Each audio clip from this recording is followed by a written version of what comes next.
Pessoal, nós estamos na quarta parte da nossa série chamada Jesus é. E essa série foi baseada num livro de um pastor americano chamado Judah Smith, que a capa dele é mais ou menos essa arte aí que está. E a gente encorajou a vocês, todo mundo, a comprar esse livro, porque esse livro ia guiar toda a nossa série. E é um livro que eu recomendo muito que você compre ele. A gente tem a venda ali na recepção, que vai realmente mudar a sua vida, vai te dar um parâmetro diferente, você vai conhecer mais sobre quem Jesus é. E o objetivo nessa série que a gente tem é conhecer um pouco mais sobre esse cara chamado Jesus.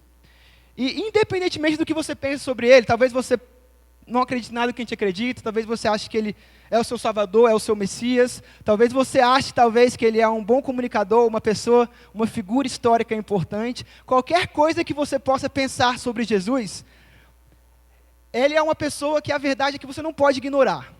E eu não estou nem falando das coisas que aparecem na Bíblia que ele fez, eu estou falando realmente de coisas, de fatos, que se tornam meio que impossível ignorar esse cara. Eu separei 2 fatos para a gente pensar, que comprovam que a gente não pode ficar indiferente ao que esse cara fez. Primeiro, Jesus dividiu a história.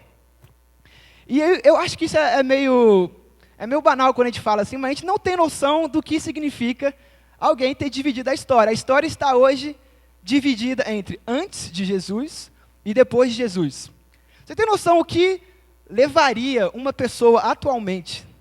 O que uma pessoa atualmente teria que fazer para que a gente pudesse, cara, vamos zerar essa contagem? Porque não dá mais. Depois que esse cara nasceu, a gente tem que zerar a contagem. Eu imagino a galera importante do mundo, talvez numa reunião da ONU, não sei, reunidos ali, e falar, cara, vamos zerar a contagem, porque o que esse cara fez mudou tudo.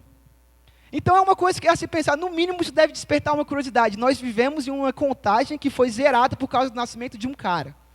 Isso já é incrível. Segundo, um pouco mais específico, é que atualmente bilhões, ali não é 2, tá? O 2 é só um item, não é 2 bilhões, mas bilhões de pessoas colocam a sua fé nele, no mundo inteiro. E isso eu acho que é mais incrível ainda, porque nós estamos falando de um cara que nasceu num lugar pobre, que talvez não viajou mais de centenas de quilômetros da onde ele nasceu. Naquela época provavelmente não tinha como se locomover muito forte, muito longe. E hoje até temos pessoas no mundo inteiro, em todo o globo, que de alguma maneira falam que esse cara é o salvador da vida delas, que colocam a fé num cara que viveu há 2000 anos atrás. Isso é muito doido. E se você não é de igreja, se você não está acostumado, você vai achar mais doido ainda. E eu sei, nós sabemos que isso é muito doido. Então, um cara que conseguiu fazer o que ele conseguiu, eu acho que no mínimo vale a pena a gente conhecer um pouco mais sobre ele. Para todo mundo, se você não é cristão, se você não acredita em nada disso, vai ser muito bom para você, porque você vai conhecer um pouco mais dessa figura histórica, que viveu entre nós há 2000 anos atrás e que mudou drasticamente a forma de muitas pessoas enxergarem a vida. Mas se você é cristão, aí a coisa muda um pouco de figura. Porque eu acredito que, a partir do momento que você coloca a sua fé nele, a prioridade da nossa vida devia ser conhecer um pouco mais sobre ele, o que ele falou, o que ele viveu, com quem ele andou, o que ele fez. Porque nós estamos colocando toda a nossa fé em cima desse cara. Então conhecê-lo, conhecer quem Jesus é, deve ser sempre uma prioridade na nossa vida. Indo por esse ponto, a gente costuma dar muito valor às últimas palavras de alguém, né? A gente vê muito isso em filme, daquelas cenas às vezes românticas, emocionantes, ou aquelas cenas tristes, de pessoas que estão no final da sua vida e sabem disso, e têm a chance de dar uma declaração final, falar uma última coisa, e geralmente as pessoas falam coisas que elas não estavam acostumadas a dizer antes. Geralmente as pessoas às vezes falam coisas que elas nunca tiveram coragem de falar, mas sabem que está chegando o momento e elas falam. Às vezes elas se pedem para conversar com pessoas que elas não queriam conversar, mas elas sabem que tem alguma coisa entalada e ela queria dizer. Às vezes ela dá uma declaração reiterando o que foi a vida dela inteira. Às vezes, cara, eu quero dizer como você foi importante na minha vida, como eu amei. Então, todo mundo que tem essa oportunidade de saber que está nos seus últimos dias e falar as suas últimas palavras, é algo que nós devemos levar em consideração, principalmente quando a gente está falando de Jesus. Porque Jesus teve esse momento. Porque chegou um momento em que Jesus sabia que estava muito próximo o dia dele ir embora da terra.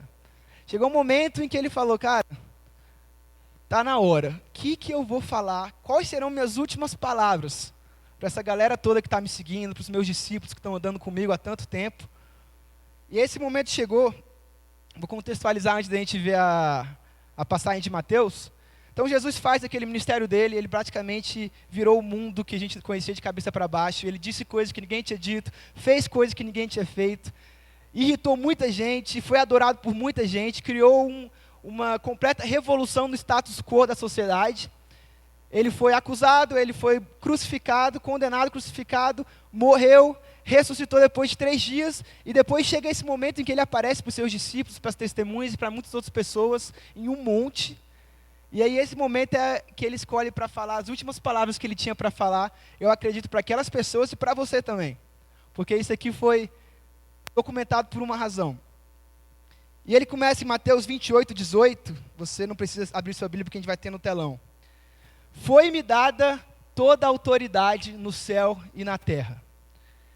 E eu tenho certeza que quem estava lá falou, é claro que foi dada toda a autoridade para você. Olha o que você acabou de fazer, você ressuscitou dentre os mortos. Pior, você previu que isso aconteceria. Você fez milagres, você fez tudo, coisa que a gente nunca viu. Está mais do que claro que você tem toda a autoridade no céu e na terra. Eu imagino essa cena, Jesus, às vezes, fica até mais alto aqui, no monte assim, né? Todo mundo olhando. Saca? Então, quando ele fala, foi-me dada toda a autoridade no céu e na terra, eu imagino que a galera, os discípulos, assim, ficaram muito doidos. É claro que foi! Jesus, se tivesse um cara assim animado, que nem o Jasão, ele começaria, Jesus, Jesus. Eu imagino, assim, às vezes, que tem uma história dessa. Porque um cara ressuscitado dos mortos e falar, foi-me dada toda a autoridade, todo mundo sabia, óbvio que foi dada toda a autoridade. E ele continua, portanto, vão e façam discípulos de todas as nações. Isso é um versículo que a gente podia falar sobre horas, mas não é o nosso foco para hoje, então a gente vai pular, tá bom? Porque o que mais interessa para nós hoje, e o que mais interessa talvez a próxima frase que Jesus fala, seja o motivo que você está aqui hoje. Talvez a próxima coisa que Jesus fala, seja o que precisa se tornar verdade na sua vida. Talvez você já saiba, mas você nunca realmente sentiu que isso é verdade. E é uma promessa que eu acho que se nós entendêssemos a profundidade disso, as nossas vidas seriam muito diferentes. E ele diz isso aqui, vão, façam todas as nações e eu estarei sempre com vocês até o fim dos tempos. Jesus é presente. Jesus está presente. E agora eu fico imaginando aquela cena, porque do mesmo jeito assim que ele começa falando, toda a autoridade me foi dada, e a galera empolvorosa, isso aí é a minha imaginação, mas eu acho que foi assim mesmo. Jesus, Jesus, tal. E aí de repente ele fala, e eu estarei contigo até o fim dos tempos. Eu acho que aquela galera ficou muito doida, começou a se abraçar, Jesus vai ficar com a gente, sabe? Ele não vai embora, ele vai ficar aqui. E aí, de repente, quando os discípulos estão ali se abraçando, eles olham para trás e, de repente, Jesus está indo embora, assim, subindo. Falou, calma aí, o Pedro, que deve ser, com certeza, ele era o cara mais afobado. Falou, João, pega a perna de Jesus ali, não deixa ele subir não, ele falou que ia ficar com a gente. O que está acontecendo? Mateus, ajuda ele aí. Ele não pode falar, eu estarei com você até o fim dos tempos e ir embora, isso não faz sentido nenhum. É muito contraditório. É muito paradoxal. Jesus vai ficar com a gente, de repente... Jesus fala aquilo e vai embora. E talvez seja exatamente assim que você está se sentindo na sua vida hoje. Talvez você saiba dessa promessa, talvez você já ouviu em algum lugar, talvez você já chegou a acreditar, mas você fala, cara, eu não sinto ele nem um pouco presente. Ele falou que ia estar comigo, mas eu senti que ele simplesmente falou e foi embora. Talvez você nunca chegou a sentir isso. Talvez a presença dele é uma coisa que a gente canta aqui e para você nunca fez sentido nenhum. Seja uma coisa meio utópica, ou meio bonita, ou meio poética, que não tem nenhum sentido na realidade. Talvez as circunstâncias que você está vivendo, ou que as circunstâncias que você viveu, tenham feito você acreditar que ele não está presente. Você pode falar, cara, se você soubesse o que aconteceu comigo, se você soubesse pelo que eu estou passando, pelo que eu passei, se você soubesse quem eu perdi recentemente, se eu soubesse o sofrimento que eu estou passando, você saberia que Jesus não está presente. Eu entendo que você pode até pensar, na verdade eu não sei nem se ele se importa. Eu não sei nem se ele se importa. E talvez a única parte dessa mensagem que vai servir para você vai ser essa, porque eu quero que você preste muita atenção no que eu vou dizer. Em nenhum momento sequer acredite que isso é verdade. Em nenhum momento sequer acredite que Deus não se importa com o seu sofrimento. Em nenhum momento sequer acredite que Deus é um Deus distante que fica brincando com você e falando, cara, você viu como é? Agora você quer ajuda, agora... Cara, não é assim, cara. Se ele fosse assim, ele não teria vindo para a terra para morrer por você, cara. Ele se importa, e se importa demais com você. Ele se importa, e se importa demais com a sua vida. Ele se importa, e se importa demais com o seu sofrimento. E Ele quer fazer parte dela. Ele quer entrar na sua vida, e Ele quer que a presença dEle seja suficiente para você. Porque a partir do momento que a presença dEle entra em sua vida, ela vai ser suficiente. Ela vai ser tudo o que você precisa. Eu imagino que os discípulos talvez devem ficar muito confusos quando Jesus foi embora, né? Cara, o cara falou que ia ficar com a gente, depois de tudo que a gente passou, de repente ele fala isso e vai embora, o que vai ser da gente? O que vai ser da gente sem um mestre? Sabe, a gente não tem mais quem seguir. Mas eles entenderam bem essa promessa de Jesus, que ele estará com eles, que ele estaria com eles até o fim dos tempos. E é verdade que Jesus não estava mais fisicamente com os discípulos. É verdade que ele se foi. É verdade que o corpo físico de Jesus não poderia mais ser tocado naquele momento. Mas algo muito melhor que isso aconteceu. Porque Jesus antes estava com eles. Mas a partir daquele momento, Jesus começou a viver dentro deles. E isso muda tudo, cara. Isso muda tudo. Isso muda talvez a sua vida. Jesus pode viver dentro de você. Ele não é um Deus distante, cara. Ele é um Deus que está controlando e guiando a sua vida. A partir do momento que você fala, guia a minha vida, Pai, eu quero a tua presença, Ele faz. Porque o nosso coração, ele tem... Se você acompanhar a história dos discípulos depois, você pode ver que depois disso eles foram totalmente... Eles nunca tinham sido tão satisfeitos e felizes como foram depois dessa presença de Jesus. E olha que a vida deles não foi nem um pouco fácil. Mas você vê em Pedro e em Mateus uma sensação de propósito, de sentido de vida, que eles não achariam em nenhum outro lugar, porque o nosso coração, ele tem um vazio, que é exatamente do tamanho da presença de Jesus. E nada pode preenchê-lo. Na verdade, você pode tentar preenchê-lo com coisas temporárias, com amigos, com emprego, com dinheiro, com salário, com estabilidade, com lazer, com viagens. Você pode, por um momento pode até funcionar para você, mas talvez você esteja aqui hoje exatamente procurando por a resposta de por que você tem esse vazio que não sacia. Essa é a resposta. É a presença de Jesus. Porque nós fomos feitos para estar em total sintonia com Ele. E enquanto nós não estamos em sintonia com o nosso Criador, vai ter um vazio ali, esperando para ser preenchido. E quando a presença dEle se torna real, você ganha um sentido de propósito, de alegria, e de sentido de vida, que a sua vida nunca mais vai ser a mesma, porque você vai entender que você vive por uma coisa muito maior do que isso aqui. Você vai entender que a vida é muito mais do que tudo isso aqui, porque agora ele tem propósito. Tem pessoas que têm muito, tem pessoas que têm várias coisas, mas você vê que eles não acharam um propósito, e ficam tentando satisfazer esse vazio que está dentro deles com coisas que, infelizmente, apenas a presença de Jesus pode satisfazer. E tem outro aspecto da presença de Jesus, além dessa de nos dar alegria, propósito e sentido, e essa talvez seja mais importante para você hoje. Porque talvez você esteja passando por isso agora. Porque além de tudo, a presença de Jesus, ela nos capacita a passar por momentos de sofrimento. Jesus nunca prometeu, isso é o maior erro às vezes que a gente tem, ele nunca prometeu que a sua vida seria fácil a partir do momento que ele entrasse nela. Na verdade, ele prometeu uma coisa bem diferente, não sei se você sabe, mas ele diz, neste mundo, vocês terão aflições.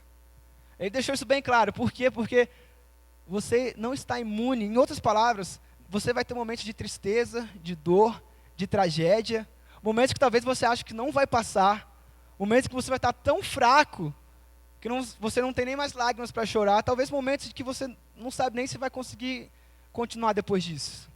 Isso não vai passar, isso vai acontecer no mundo, a gente vai ter aflição. sol que brilha para o cristão é o mesmo sol que brilha para o não cristão. Você não está imune a dores desse mundo. Jesus nunca falou que você estaria.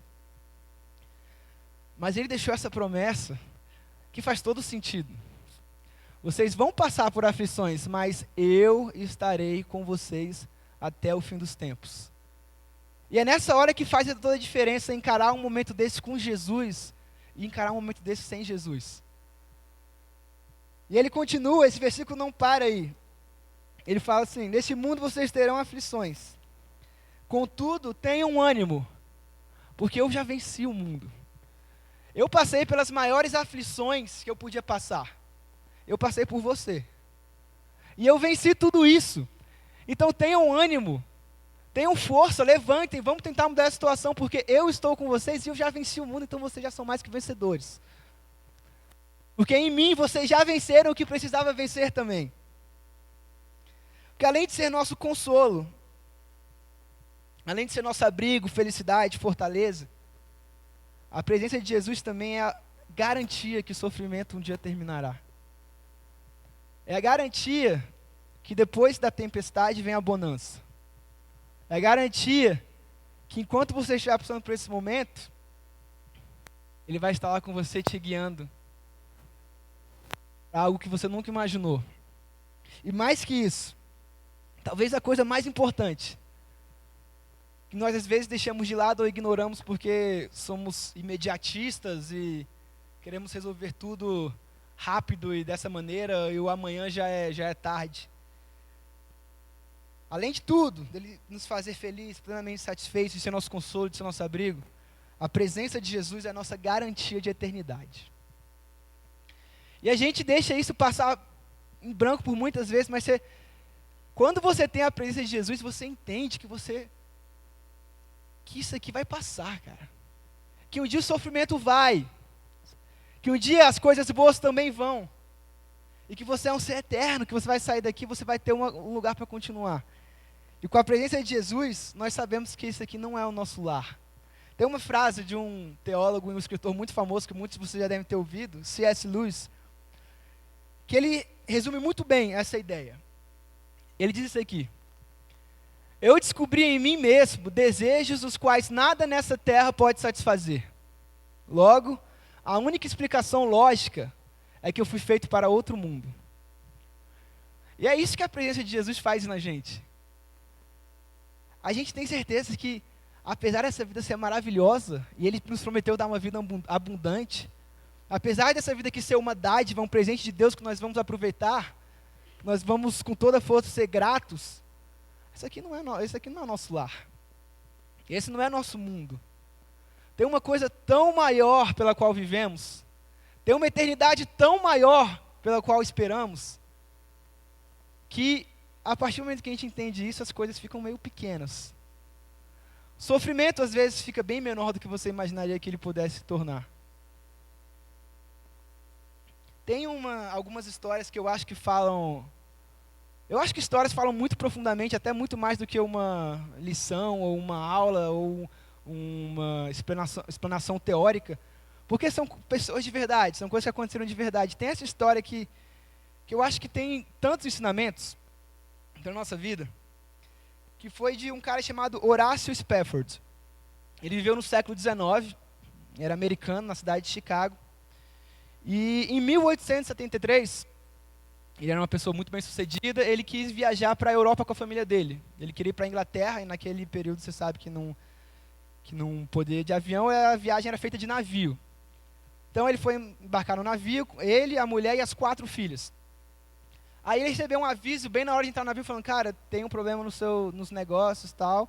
E ele embarca as filhas dele e a mulher dele e fala: ó, vão para a Inglaterra, eu encontro vocês assim que eu terminar de resolver esse problema aqui no meu trabalho.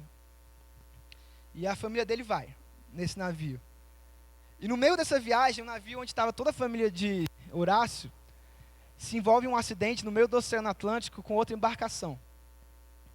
E aí o navio naufraga e quase 300 pessoas são mortas naquele dia, naquele desastre, incluindo as 4 filhas de Horácio. E eu não faço a menor ideia, assim, quando eu começo a falar essas histórias, assim, pode até parecer hipocrisia, porque eu não faço a menor ideia da dor que esse cara estava sentindo. E assim que a mulher dele se salvou, quando ela chega na Inglaterra, ela manda um telegrama, que ficou muito famoso atualmente, escrito: salva sozinha, o que fazer? E assim que ele sabe, ele pega as coisas, larga o serviço, pega o primeiro navio em direção à Inglaterra. E aí no meio desse caminho, no Oceano Atlântico, o capitão chega para ele e fala: nós vamos daqui a pouco passar pelo momento onde aconteceu o acidente com as suas filhas. Você gostaria que eu te avisasse quando chegarmos nesse lugar? Ele falou: por favor. E aí chegando nesse lugar, o comandante chamou ele e falou: foi aqui. E naquele espécie de memorial aquático das filhas dele, ele tem uma atitude muito surpreendente, assim, eu tenho certeza que não é nem um pouco humana. Ele pega uma folha de papel e começa a escrever um poema que se tornou um dos hinos mais famosos, um dos hinos cristãos mais famosos e lindos de toda a história. E eu não estou contando essa história para... Eu espero que eu e você e a própria maioria nunca vai precisar passar por uma dor dessa. Mas eu acho que a história de Horácio, ela tem ensinamentos muito fortes para dar para a gente. Porque ela mostra, no meio de um desastre que a gente não consegue entender, a presença de Jesus de forma sobrenatural. E o refrão desse hino diz assim: se paz a mais doce me fizer aproveitar, se dor a mais forte sofrer, seja o que for, tu me fazes saber que feliz com Jesus sempre sou. Nada na vida vai te preparar para encarar um momento como esse. Mas, por mais bizarro que isso possa parecer, que essas palavras vieram de uma tragédia tão traumática como essa, a presença de Jesus ainda faz sentido nesses dias, nessas horas. Eu acredito que tudo dessa história pode servir como inspiração, talvez lição para a gente, porque quando tudo estiver indo bem na sua vida, quando as coisas estão boas, quando o emprego está bom, quando os relacionamentos estão bons, saiba que a presença de Jesus está lá e que ela te basta. Não, o seu emprego não te basta, sua família não te basta. Quando tudo vai bem, saiba que a presença de Jesus te basta. E quando você talvez estiver passando por aquele momento de dificuldade, de sofrimento, de dor, de choro, saiba que a presença de Jesus ainda está lá e que ela ainda te basta. Porque a partir do momento que a gente entende o tamanho da presença e do amor dele, nós conseguimos estar no topo do mundo e saber que a presença dele nos basta, e conseguimos estar no pior dos vales e saber que a presença dele será o nosso consolo, o nosso abrigo, o nosso refúgio, a nossa fortaleza. E acredite se quiser, a nossa felicidade. Porque Horácio falou: sou feliz com Jesus sempre, independentemente das circunstâncias. Eu acho que isso não é humano. Eu acho que isso não veio no coração de Horácio por acaso. Tem algo sobrenatural, tem algo divino muito forte nessa expressão dele. Talvez nós possamos usar para as nossas vidas, e talvez nos momentos de maior dificuldade, ou talvez nos momentos de maior felicidade, triunfo, conquista, choro, a gente pode falar: seja o que for, tu me fazes saber que feliz com Jesus sempre sou.